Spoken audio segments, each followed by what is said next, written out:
Hi guys, let's have a mini Thailand haul. So kanina we went shopping. So basically this is our shopping day. Nag-try kami sa Platinum Mall, Big C, and December's. But dun sa December's pala guys, ay more on pambabae. So may mga nakita kaming mga kababayan na nagla-live selling doon. Kasi nga, mura. Very worth it. Ang dami naming napamili. No, so let's start. As a person na mahilig sa mga printed na damit, nag-enjoy ako kanina. I bought 3 polos for myself. Lahat ito ay sa Platinum. Let's start with this one. Nahawak ko na, no? So, it has, medyo leaf design. Tama ba? Yan, mga dahon. Pero ang napabili sa akin ay yung kulay niya. No, feel ko it fits me. So, suot din natin kasi tayo ay nakasando lang. So, I bought this for 150 baht. No, not bad. Kung i-convert natin, I think around 300 to 400 pesos lang yun. So, ito siya. No, it's very me. The next polo naman na I bought is 200 baht. So, ito ay naka-sale din. Naka-display. So, it's another green polo, pero good siya kasi Thailand ang kanyang design. Yan, di ba uso ang Thailand sa ganitong mga polo. Para siyang panyo actually. But this is good. Hindi ko na try, no? Kasi meron na tayong suot. Next naman, eto gamit na. Kung nakita niyo yung clips kanina sa Anonymous Coffee or Cafe, ito ang suot ko, which is sobrang binagayan yung pants ko kanina na brown. So, I bought this for 300 baht kasi yung pinagbilan naming store, ang dami naming nabili. So, nag-discount na si Kuya. No, he's very accommodating as well. So, for my own personal purchase, yan, 3. Solve na ako dyan. I also bought shorts kasi puro ako pants. No, kita nyo naman yung mga permahan ko laging pants from TikTok shop. Pero this time, I was able to buy a short. Ito yung tsura niya. Maganda yung quality niya kasi usually pag sa Pinas, sa Zara ko lang to nakikita. And mahal pa. But itong short na to, around 200 baht lang siya. Kasi same store to nung pinagbilan namin ng sobrang daming damit at short kanina. So, nag-discount din. So, it's very comfy.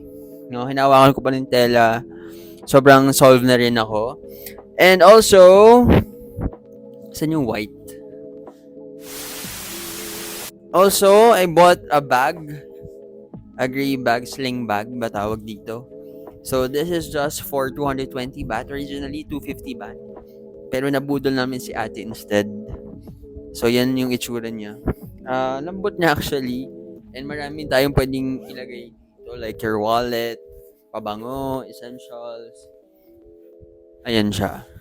So, gray ang pinili ko. No? It's one of my favorite colors as well. Feel ko ang dami niyang pwedeng bagayan ng mga damit or kulay ng damit. So, mura na to guys. 220 baht. No? The quality is good. It's giving the Uniqlo. Next naman, for another personal purchases, ito, foot socks. Yes, dito lang pala sa Thailand makakabili. Nag-a-attempt ako sa Pinas, pero dito sa Thailand, 3 is 100 baht na.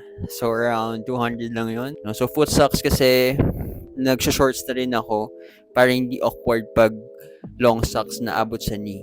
Next naman ay mga pasalubong na. No, so para mas marami akong nabili for pasalubong kaysa sa sarili ko. Una ay para sa kapatid ko, sa sister ko. I bought her elephant pants na kulay black kasi yun yung kanyang request. So maganda to kasi it's very flowy. Ayan siya. Alam naman natin na ang Thailand ay sikat for this kind of pants. Same naman kay mommy, no? Pero different colors. Kulay brown naman. I think this will suit her. And yung bags kasi ni mommy parang maraming brown. So, feel ko bagay. Ayan ang kanyang itsura. Next, for my brothers and kay daddy. No, 3 t-shirt to na medyo oversized. Kasi yun yung pormahan nila, no? Ayan, yung una ay white. Kung sino lang yung pinakamabait siguro. So, ang design niya ay elephant, which is Thailand is known for this. Also, black naman na may Thailand din. Pero ang design naman ay tuktok na sobrang dami dito sa Thailand. And lastly, ayan, baligtad. Lastly, no, another black shirt. Ang design naman niya ay nasa boat. Kasi ang daming tourist spots dito na merong ganitong may ganitong mga tour or experience.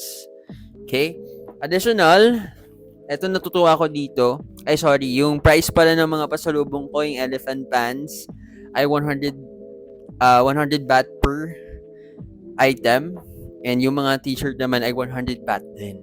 Sobrang mura na nun. Eto natuwa ako dito kasi 5 wallets, 20 baht each. So, these 5 wallets are worth 100 baht as well. Diba? Sobrang sulit na. Next, eto nakakatuwa rin. Usong-uso, no? Lahat ng friends kong nag-Thailand, ito ang pasalubong halo sa akin. Now, it's time for me. Wow. Hindi. Pero ito, 6 pieces. Tama ba? Tama. 6 pieces na itong inhaler is 100 baht lang din. Sulit na. So, meron din tayo ditong extra, no, additional para sa mga stress na sa buhay nila.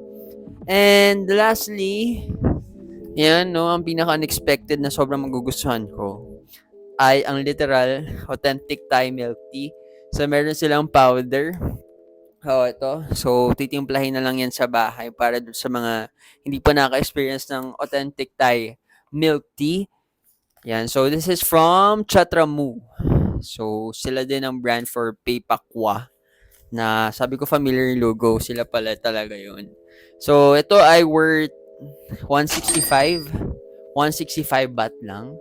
No, sulit na. At least mauwi natin sa Pilipinas. Ano ba yung lasa somehow ng authentic na Thai tea.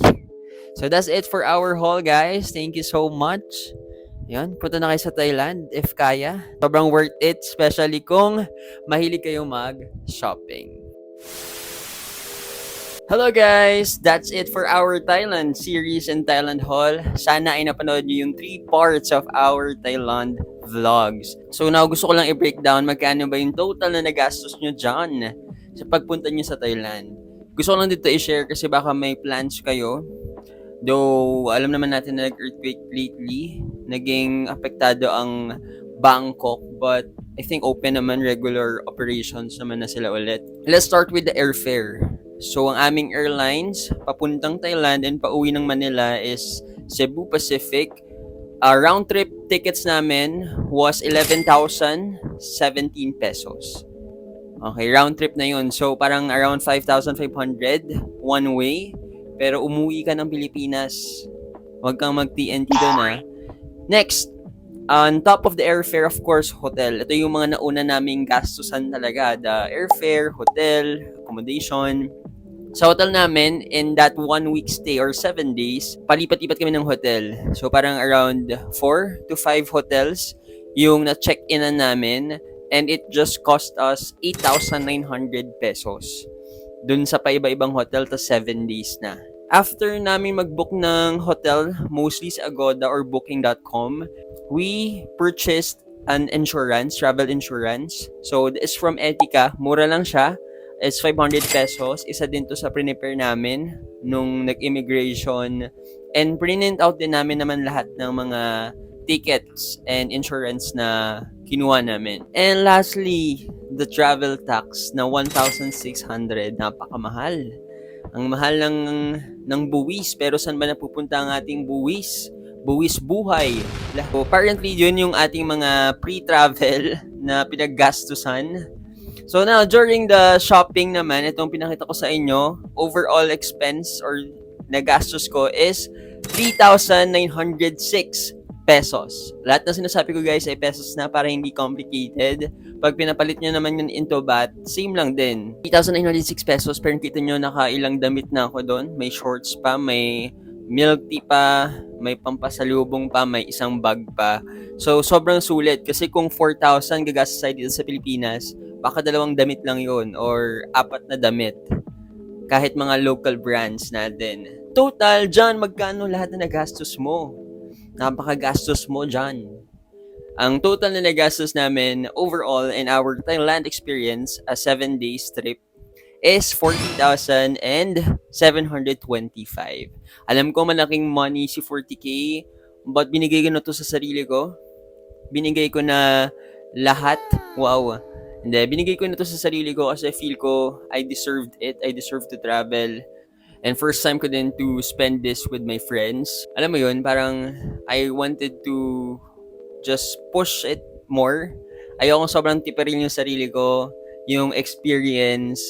So, ayun, work na ulit para mabalik si 40K. But, that's it. Sana makatulong ito. Siyempre, kung magsistay kayo sa Thailand ng 4 days, 5 days, mas mura yung magiging overall expenses nyo. And my pocket money was just 20,000. So, wala pa dun ha, yung airfare, yung accommodation, yung insurance. Nagkasya siya dun sa 1 week na paggala-gala namin sa Thailand. And that's it, guys. Thank you so much for watching this vlog. I hope may natutunan kayo. Naka-add value din ako sa mga travel videos plus this Thailand haul. So, kung mag-shopping ka, go for Platinum Mall. And marami pang mga tiyangge sa labas or near that place or mall. Yun lang, and stay tuned for more videos. Ako ay mag-upload weekly. Iniisip ko na ngayon for next week, so baka may suggestions kayo. But for now, that's a wrap for our Thailand series. I hope kayo pa rin yung subscribers ko sa mga next vlogs na ilalabas ko. Don't forget to like and subscribe. And until the next video, bye!